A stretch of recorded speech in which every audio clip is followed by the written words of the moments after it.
If you look at Iraq in the 1970s, you see a nation building hospitals, electrifying villages, and rapidly modernizing.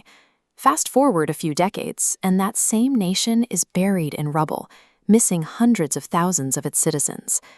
During this early period, Iraq established universal free healthcare, the inoculated down payment. Saddam Hussein used the language of modernization to build an absolute monopoly on power, turning national progress into the funding mechanism for a totalitarian war machine. Born fatherless in a small village near Tikrit, Saddam found his political identity early on in the Ba'ath Party. The Ba'athists promoted a strict mix of Arab nationalism and socialism, and Saddam quickly proved himself as a ruthless organizer within their ranks. By the late 1960s, the Ba'ath Party took control of Iraq. Officially, the older and more prestigious Ahmed Hassan al-Bakr was president. Unofficially, Saddam operated right behind him as vice president, acting as the true power broker who managed the state's internal security.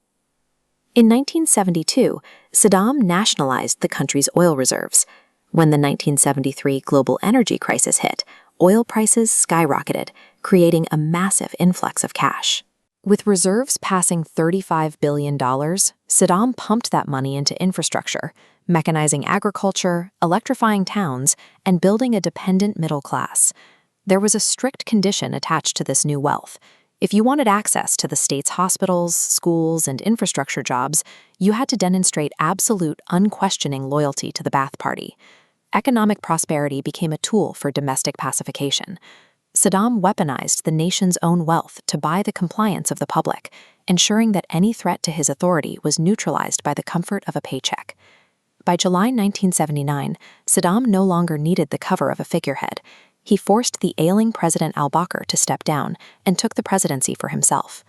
Days later, he convened an assembly of Ba'ath Party leaders and ordered the cameras to roll. Sitting casually at a microphone, Saddam read out the names of 68 alleged traitors. One by one, they were dragged from the room. To prove their loyalty, the surviving politicians were handed weapons and ordered to execute their former colleagues. This diagram illustrates the power structure Saddam built. While Sunni Arabs made up only about 20% of Iraq's population, he concentrated them almost entirely at the very top of the government and military command, freezing out the Shia majority and the ethnic Kurds. To maintain this strict hierarchy, he expanded the Mukhabarat, the state's secret police. They operated a pervasive surveillance network across the country, using torture and assassination to silence any whisper of opposition. The 1979 purge and the expansion of the secret police marked a hard boundary in Iraqi history.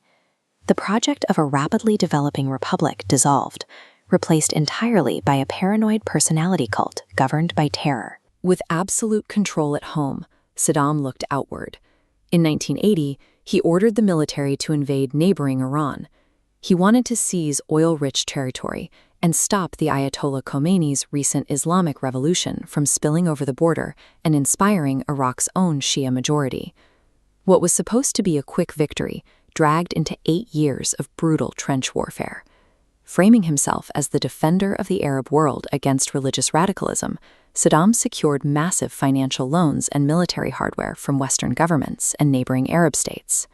As the war ground into a bloody stalemate, Saddam turned his weapons on his own people. Accusing Kurdish rebels in the north of siding with Iran, he launched the Unfall campaign. In towns like Halabja, the Iraqi military dropped mustard gas and nerve agents on civilians, killing thousands. The war finally ended in 1988, with almost no border changes. The economic damage, however, was absolute. Iraq was left with roughly $90 billion in debt, owing massive sums to its allies, Saudi Arabia and Kuwait. Desperate for cash, Saddam demanded Kuwait forgive the debt. When they refused, he invaded them in 1990 to seize their oil reserves. That gamble triggered the Gulf War, bringing a massive U.S.-led coalition down on the Iraqi army and ejecting them from Kuwait in a matter of weeks. In just a single decade, Saddam's military aggression bankrupted the nation. The bombs dropped during the Gulf War physically destroyed the very power grids, roads, and bridges he had spent the 1970s building. Following the Gulf War, the United Nations placed severe economic sanctions on Iraq, cutting off its ability to openly export oil. As the economy collapsed, desperate uprisings broke out among the Shia in the south and Kurds in the north, which Saddam ruthlessly crushed. Realizing his secular Ba'athist ideology was losing its grip on the public, he pivoted again. In 1993, he launched the Faith Campaign. The government began enforcing elements of Sharia law, traditional Islamic codes, and putting religious phrases on the flag, adopting Islamic symbolism to maintain whatever domestic support he could. By 2002, the United States was openly threatening to topple his regime, accusing him of possessing weapons of mass destruction. Under immense international pressure, United Nations inspectors returned to Iraq to search for stockpiles that ultimately did not exist. Saddam was ruling over a hollowed-out shell. The wealth was gone, the military was severely weakened, and the state was held together entirely by brute force and a constantly shifting narrative of propaganda. In March 2003, U.S.-led coalition forces crossed the border. The Iraqi government collapsed in less than 3 weeks. The man who was once a heavily funded Western ally was now a hunted fugitive. American forces eventually pulled him from a dirt hole near a farmhouse. Handed over to the new Iraqi government, he faced a special tribunal. Convicted of crimes against humanity for the massacre of 148 civilians in the town of Dujail, Saddam was executed by hanging in 2006. Saddam Hussein leaves behind a grim masterclass in dictatorial survival. He proved exactly how a leader can leverage a nation's natural wealth to rapidly build a modern country, only to weaponize that prosperity against his own citizens, and ultimately reduce it all to ruins to feed his own ego.